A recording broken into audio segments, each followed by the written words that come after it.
Following the previous presidential election in the United States, there was a change of party in the White House. Republican Party was in power under President Trump. In 2020, we saw Joe Biden from Democratic Party won the election. One of the major promise or change after Joe Biden took an oath of office was to draft a new immigration bill, and that is called the U.S. Citizenship Act of 2021. In this video, I'm going to answer two questions. Number one is just the status of the DV visas, green card lottery visa. There is one stipulation which wants to increase the number of diversity visas to be issued in a fiscal year. Currently, we have 55,000 diversity visas which are supposed to be issued according to the Immigration and Nationality Act. So they want to increase to 80,000 visas. That is one part of this video. The second part is talking about overall status of the U.S. Citizenship Act of 2021. What stage is currently in, and is there any possibility of that bill to be passed in the Congress? For that particular case, I want you to do me a favor. Put away your political opinion aside and let's discuss what is going on at the moment. Whether it is right, whether it is wrong. This is not which party have better policies over the other, but rather I'm going to discuss what is the current status, what's going on within Democratic Party and Republican Party with regard to this particular stipulation. For those who do not know me, my bachelor's degree is a political science. So I will take you down to the basics of American politics so that you can understand what are the steps in order something like this one to be able to be passed in the Congress, whether to go first of all in the House and then to go into the Senate to be able to be passed, to go to the executive, to the president to be able to be signed as a law, and why is taking difficulties for going through those kind of processes and to be approved. It's not easy, it's not simple as many people assume, just like how we get used to our parliaments or to our one of the branch of the government in our countries where things go maybe sometimes smooth, sometimes not smooth. But what complicates the whole process about passing the U.S. Citizenship Act of 2021, or in particular this aspect of the number of visas to be able to be increased from 55,000 to 80,000. And if it's going to be passed, when will it going to be start? So it will be a longer video, but it's going to capture all those aspects so that you can be able to understand where I'm going through. Welcome everyone, this is Ernest Boniface Makulilo EBM. Welcome to the EBM Scholars Show. If today is your first time to come here, consider subscribing to my YouTube channel. We'll be able, and I promise you I will be able to give so many information about green card in general, whether it's by marriage, whether it's by refugees, asylum, by employment, by lottery, or just student visas, talking about ways on how you can be able to transfer from one visa to another legally, but also we talk about education opportunities, scholarships, jobs around the world, all those kinds of good things. We'll be able to talk about those, and also writing books for yourself. So you have a variety of things just beyond this particular topic I'm talking today. So let me go and capture some of the things I want to explain. So let me start with the background of the what is U.S. Citizenship Act of 2021. Before the current bill to be introduced or to have the discussion, there are two major political parties here. There is Democratic Party on one side and there is Republican Party on the other side. There are key issues which separate these two political parties. One among these one is immigration, how they deal with immigration. That is one of the critical Republican versus Democratic Party. But when you talk about immigration, you are going to talk about economy of the country. You have to know that. When you say, I'm going to deny or to give or to allow, let's say, to increase the number of professional visas for workers, is called H1 visa, maybe I'll be giving 1 million, it has impact in the economy. So that is when Democratic and Republican, they are going to crash, like who should be given permanent resident, who should not be given, who should be given work permit, of how long, who should be allowed to come here, what process should be able to come here. So those are the things I want you to understand. We'll be discussing not about policy, but just key on immigration. And when we talk about the background, so one of the biggest political base of Democratic Party is depending on immigrants. That is the fact, that is the truth. So in the Republican, despite the fact that there are differences with the Democratic Party, there are issues they agree with the Democratic Party on immigration, and there are issues they don't agree. This is my opinion. It's not to go and read on the books, but when it comes to Republican, number one thing for them is about legal immigration. That means go to the U.S. Embassy in your country, apply for the visa, get there, come here. If you want to apply asylum, there are processes to go through. So they are very strict on that. Democratic, they say, just come to America. They are okay to bypass certain regulations so that you can come here. Whether it's for humanity or for political ground, for the future, maybe these people will be voting for us. That is none of the discussion on this video. But I just want to let you know where the bigger change or it lies between the two. So, wherever it comes to the issue of immigration, the U.S. Citizenship Act of 2021, it didn't start with Joe Biden being the current president in the White House and coming with this particular bill. Before Biden, I will take you back to the time Barack Obama and Joe Biden were in the White House. Barack Obama is the president, Joe Biden is the vice president. So we call Obama-Biden administration.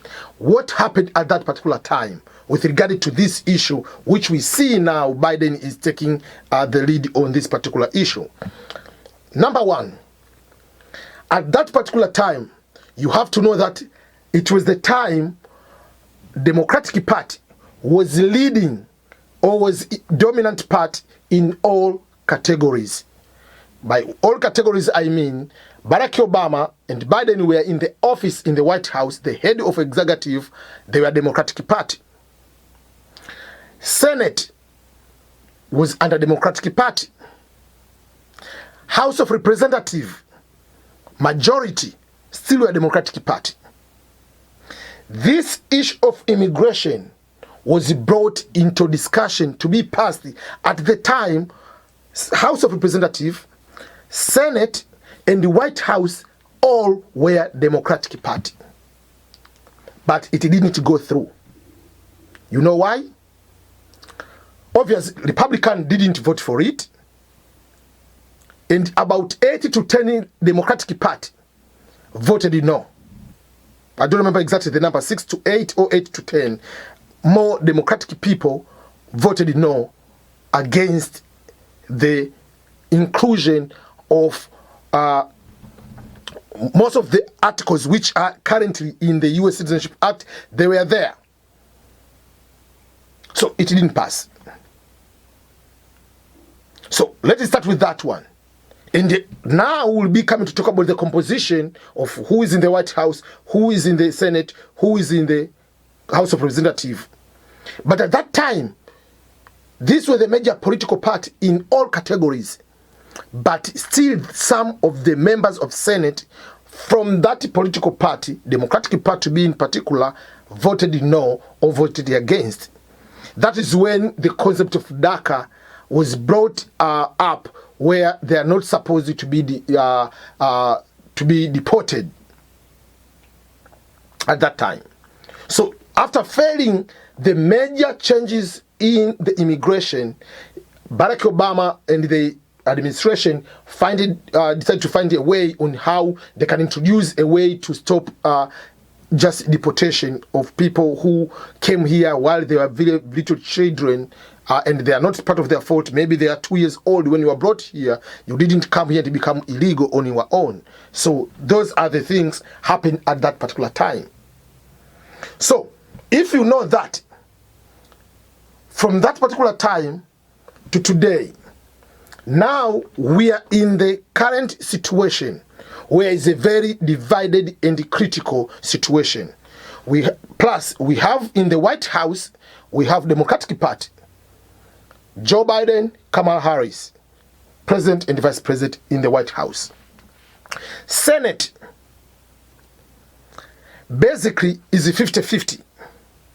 But if you go to the actual numbers, Republican are 50, Democratic 48, and 2 independent who usually vote for Democratic Party, like Ben Sanders, are in Democratic Party, but they are typical independent.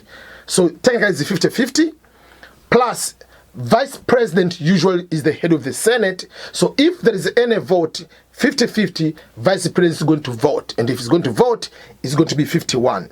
So that's what I want to know as a basic for you to understand why even now Democratic cannot vote 51 against the 50 and still pass the increase of the status of the visas to 80,000 for the V visas, the vice visas, or overall the U.S. Citizenship Act of 2021. Why they cannot do that? So the composition now, we see White House is the Democratic Party, but the Senate is divided half-half. But when you come to the House of Representatives, the division is small. It used to be, for instance, I'm giving an example. Let's go back to 2018. Let me give you an example. Overall, back Democratic Party was majority, but in 2018, Democratic Party was in charge of or majority in the House with over 36 seats of a Republican. But in the election 2020, people do not follow these particular numbers, but in 2020, a lot of Democratic members lost the seats in the House. So currently, the difference between number of Republicans and number of Democratic in the House of Representatives is 9.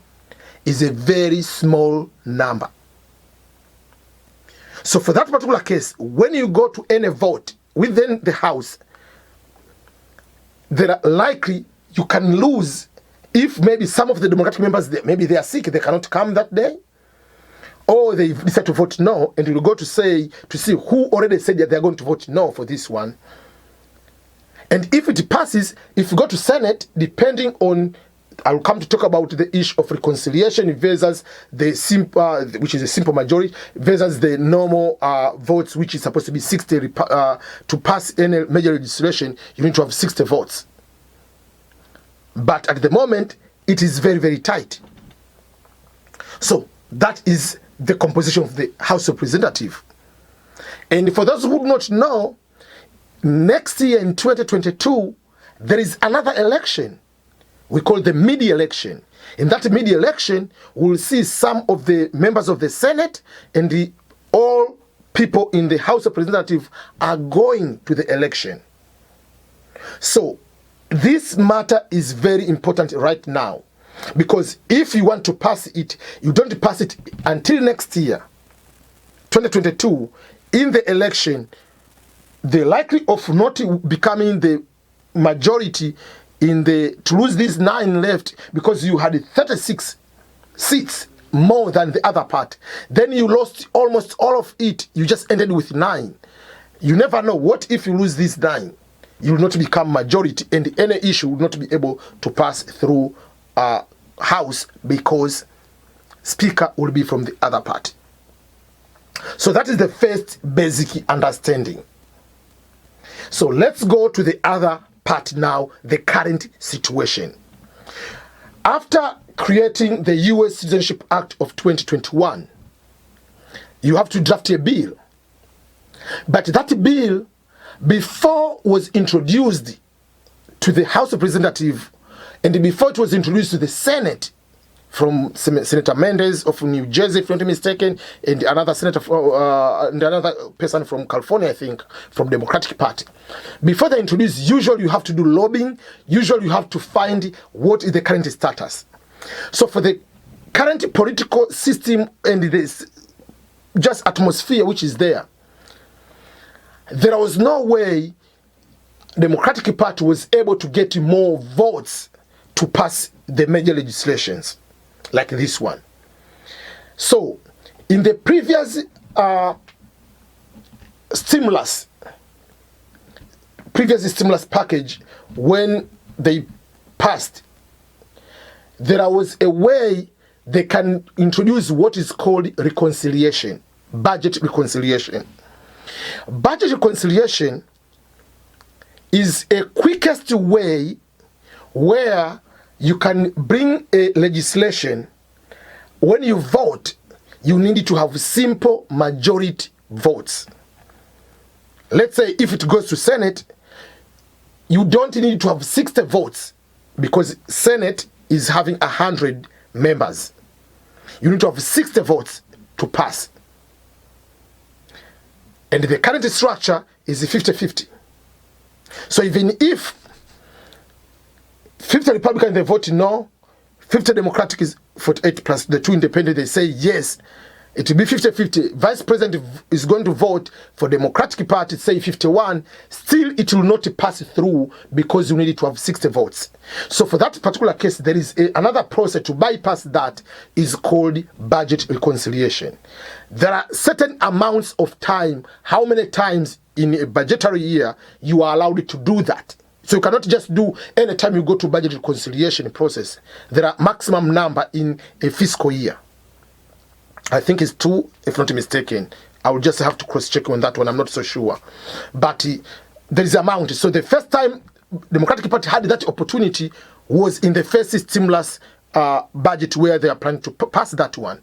But when they went to discuss within Democratic Party, it was divided in the House first of all.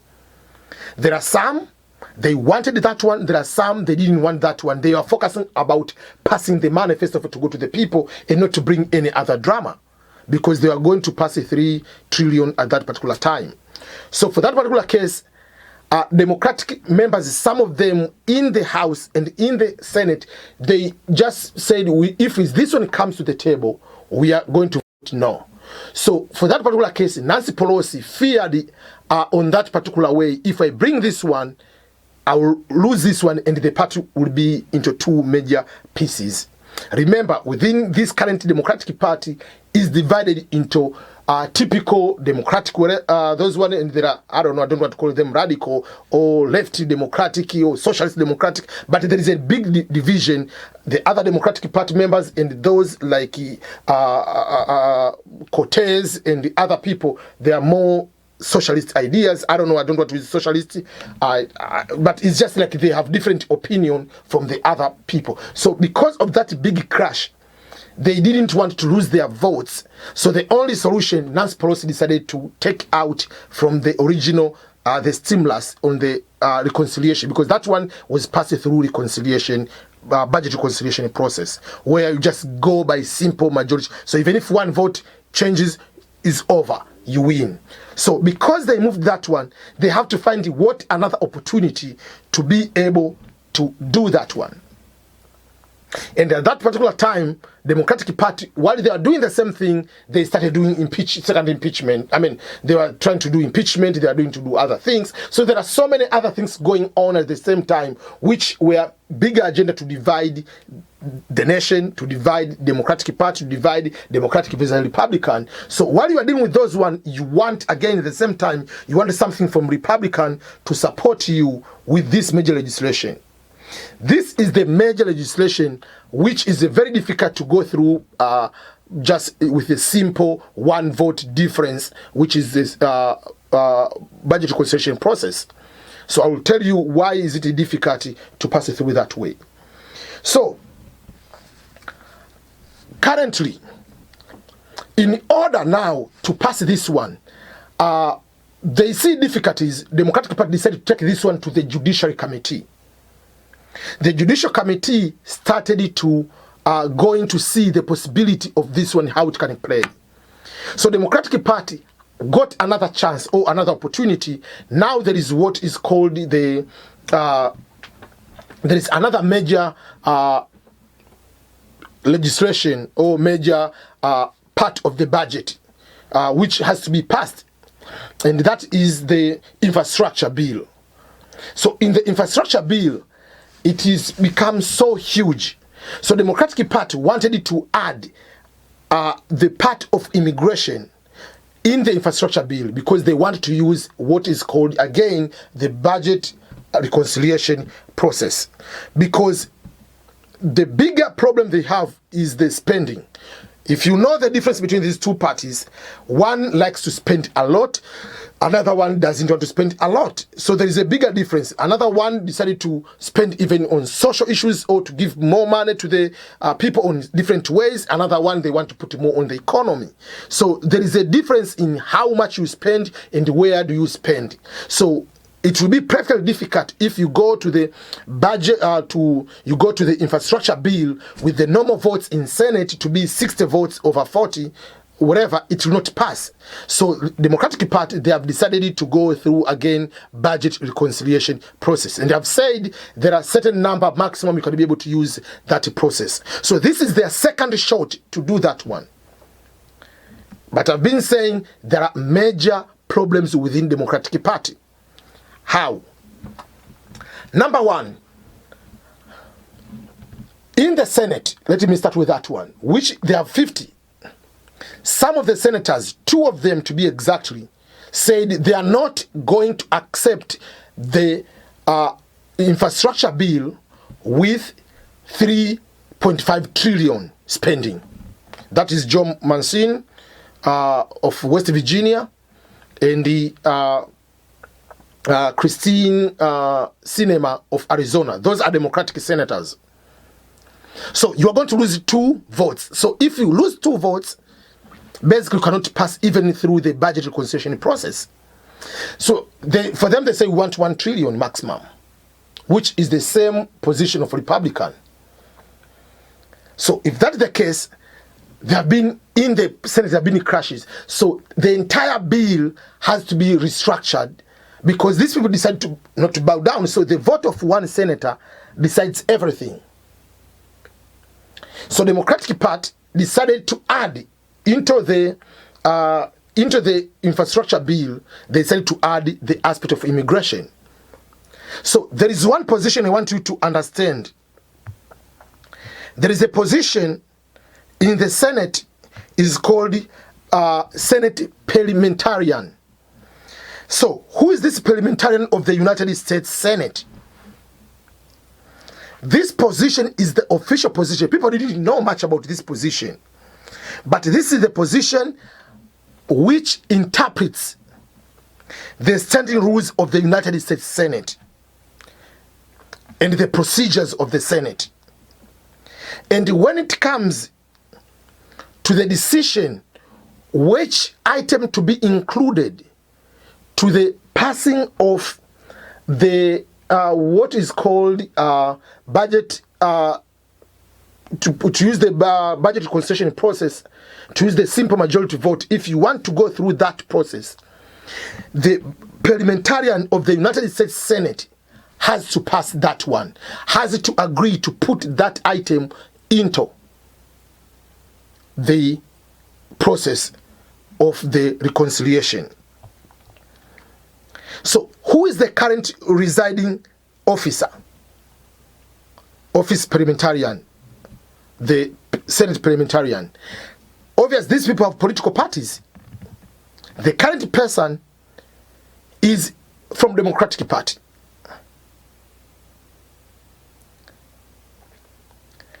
So this current person, this position was created in 1935, and up to now, there are just 6 of them have been able to serve the current, up to today.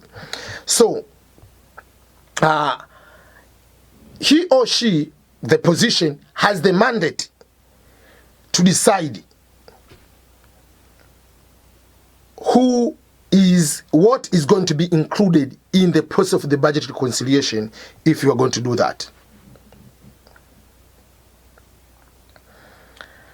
And the current person is Democratic Party person, and the current person who is Democratic person has removed, has ordered, has rejected the inclusion of the immigration part into the budget reconciliation process. So apart from going first of all to another battle into the House and another battle in the Senate, already in the Senate, the Senate Parliamentarian who's Democratic Party, said, no, don't include this one. And the reason is very simple and clear, that immigration is the biggest major legislation. You cannot pass this major piece of legislation just by budget reconciliation. Because if they go there, she said, you are going to change the entire regulations, which is huge, because if you came to the United States before 1972, let's say you overstayed before that, or you were illegally came here, you are allowed to be given a green card before 1972. So what is they're planning to change is to change that to be 10 years, which will give 6.5 to 6.8 million people to be given. So parliamentarians has refused to make that particular change. So if the parliamentarian has refused to make that, to accept that one, how are you going to do that? And she has done that twice. So the office, also the office of parliamentarian, first of all, it is an important role, I'm going to read now so that you can be on the same. Is an important role of the parliamentarian is to decide what can and cannot be done under the Senate reconciliation process under the provision of the bed rule. These rulings are important because they allow certain bills to be approved by a simple majority instead of the 60 votes needed to end debate and block a filibuster. The office also refers bills to the appropriate committee on behalf of the Senate presiding officer and the referees, whatever, blah, blah, blah, blah, blah, blah. So it's a very huge position to decide what to go there and what not to go there, especially which one to be gone by the simple majority votes, which is just 51, obviously, or do you need to have 60 votes? So by 60 votes for the current structure, you need all 50 Democratic to vote for that immigration, and you need 10 Republican. I don't know where you go to get all the 10 Republican, no matter what. Maximum you can get will be 5, and those will be very few. Those will be the maximum we'll be able to get if you have to do that. So that is the biggest challenge which is now. So if I may go and read some of the important things which have been put forward at the moment, these which have been in the news. One is yesterday from Politico. They say Democrats or Dems last-ditch immigration gambit loses its term. So even if President Joe Biden, because President Joe Biden has just traveled to go to Europe, before going, made sure that they say they have to make sure that all Democratic are on the same line. So even if President Joe Biden can get fellow Democrats to add a reform provision to broad social spending deal, the Senate Parliamentarian can squish them. Democratic immigration reform advocates blah, blah, blah, blah. So as the White House closes in agreement with Senator John Manchin and the Christian Sinema of Democratic of Arizona on $1 trillion plus social spending plan. Remember, these two senators,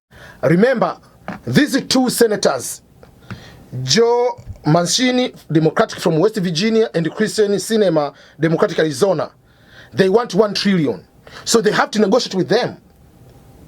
And there are some of the even Democratic, they are against to give over 8 to 11 million, whatever number of million immigrants to get those kind of green card. They say it's going to affect some of the economy. People will lose jobs and all other kind of things. So there are so many things they are going to do that.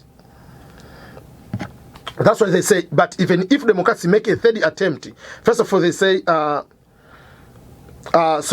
on $1 trillion spending bill, multiple Democratic lawmakers say the outlook is not good for immigration inclusions in any deal.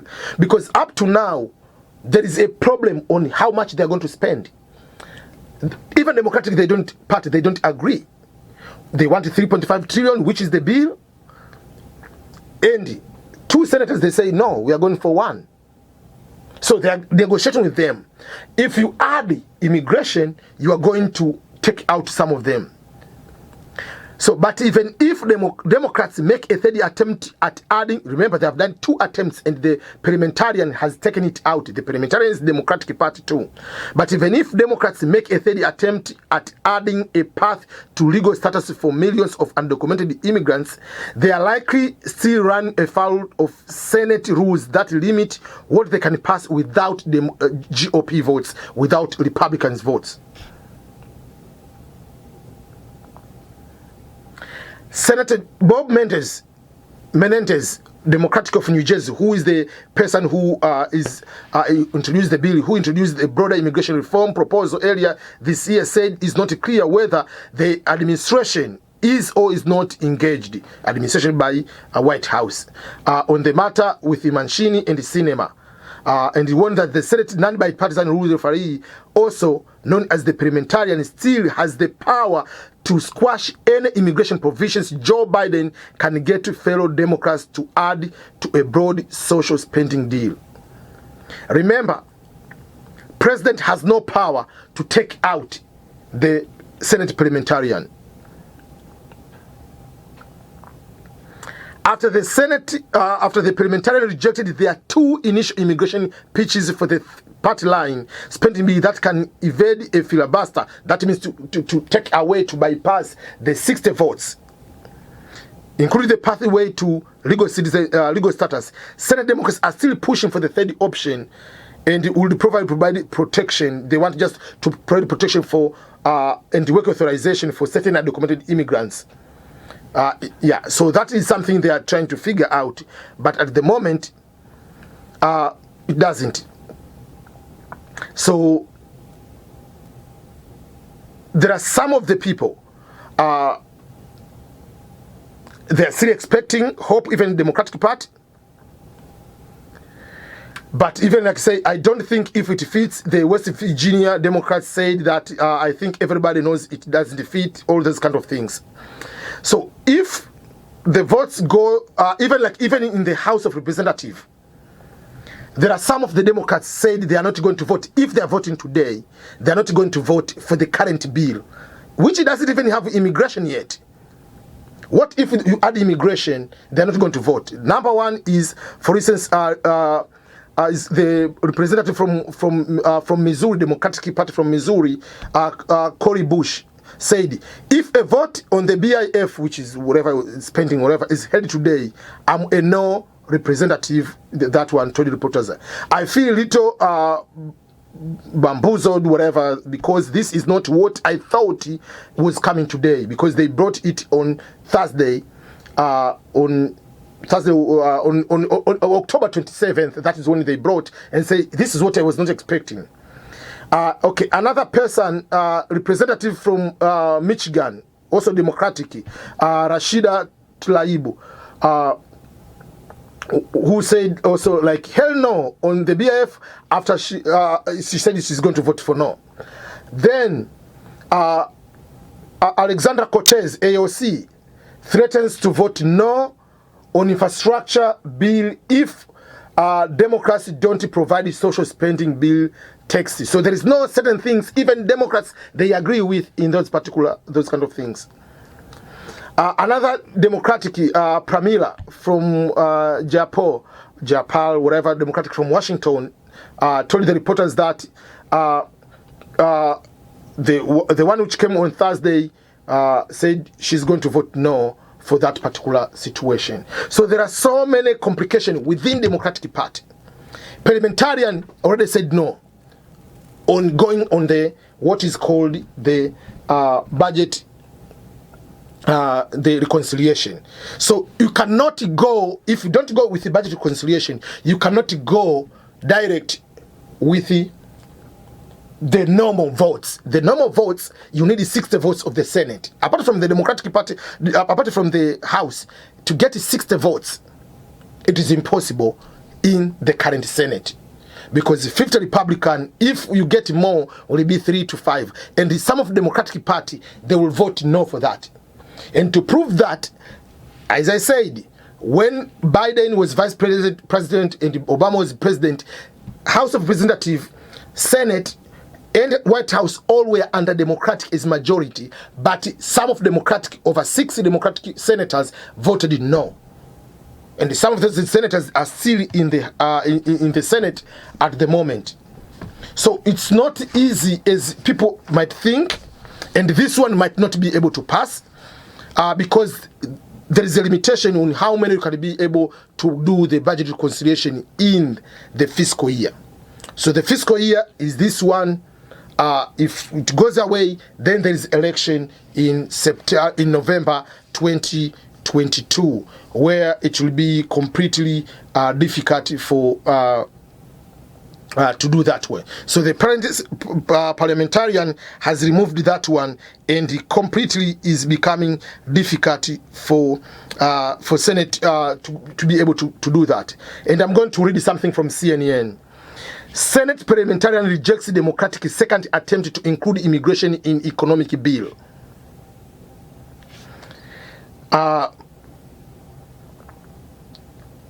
So on Wednesday, the Senate parliamentarian on Wednesday rejected the Democratic second attempt to include a pathway to legalization for immigrants in a bill that could be passed with just Democratic support.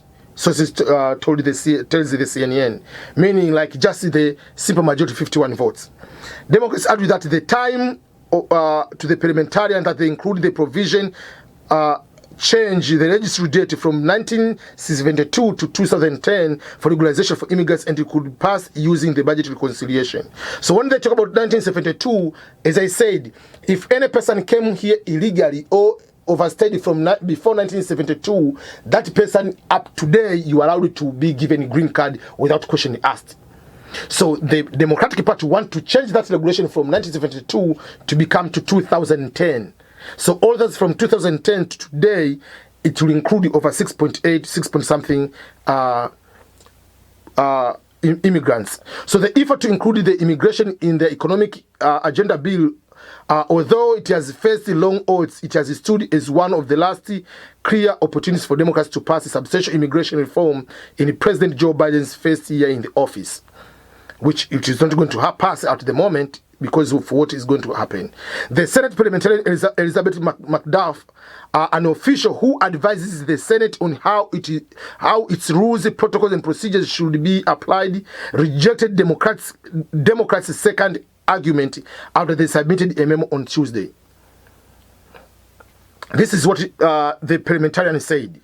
This registry proposal is also one in which those persons who are not currently eligible to adjust status under the new a substantial proportion of the targeted population would become eligible, which is a wealthy policy change. And our analysis of this issue is that largely the same that the legal permanent resident whatever proposal, meaning this is a very big legislation. you cannot change it just by simple majority. That's what she says. Yes, there are so many Democratic Party members are going to be say there are so many disappointed in the blah blah blah blah blah. Yeah, so those are some of the key issues which have been addressed. But at the moment, first of all, Democratic, they are fighting within themselves before going to meet Republican. There are things I agree on the proposal. There are so many things I don't agree with the proposal. So that is me. So for those, if we go, for those who are waiting for increasing the, if I talk, because I'm talking the overall, the U.S. citizenship bill, so let me read one thing. So changing that policy or the regulations. So I've talked about overall U.S. Citizenship Act. So we see the difficulties of U.S. Citizenship Act. As I said, there are things I agree, there are things I don't agree on that particular proposal myself. But whether I agree or I don't agree, but what is currently in the Senate, or I mean into the process, is that it doesn't go through even to be into the Senate the second time. So for that particular case, if it doesn't go, that means you have to go through the normal way, not the simple majority by budget reconciliation, which you need 60 votes, which will not happen. So for that particular case, for those who have been talking about green card lottery, if you're talking about the green card lottery, the visas from 55,000 to 80,000 increase, that one also will not be able to pass, because that one is going to be part of the big deal. So if it doesn't go through that way, we don't see that increase, because we are talking about the increase of 25,000 visas. Those visas will not be able to be included. So that the Citizenship Act, U.S. Citizenship Act of 2021, in my opinion, at the moment is not going to anywhere. To do that, because you cannot fire the Senate Parliamentarian, the argument she put forward, she is not going to change, because those are the rules of the Senate. She said you cannot just go and make it major of this one just by one vote. It has to go in the rules. It has to go for the 60 votes. And that is the fellow Democrat. And you go to the Senate, there are two Democrats who are against on most of those one. Plus, you need to have also support of Republican to be bipartisan, and that doesn't happen in that way. So if those things happening, you are in so much trouble for that particular sense. So still, there is a long way to go. So talking about changing undocumented immigration, if you're undocumented immigrant from 1972 to the current status of being the last 10 years, you are talking about 6.7 to 6.8 million people who will be eligible to be given the status. So that is the current status. Whether you agree, whether you don't agree, but there are two issues. One is within democratic complications within themselves. They have to resolve themselves to come as one. But two, they have to face again the parliamentarian, Senate parliamentarian to be allowed. And they remember that the clock is ticking. And then the third part, it has to go through to get support also of the Republican. So all those kind of things to be happening at once, it is practically difficult to pass that one.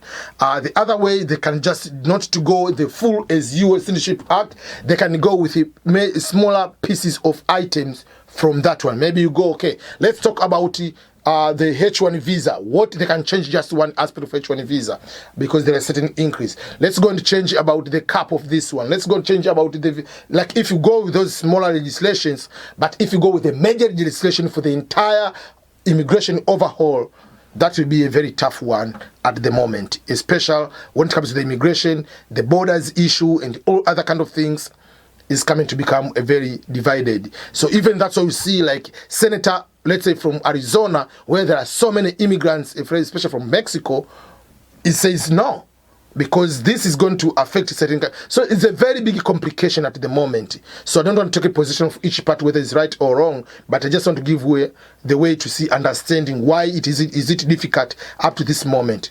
And with the next election, if it happens, Republicans are going to win either Senate, more to be majority in the Senate, or in the House, which is going to happen. Either of the two will be able to be more.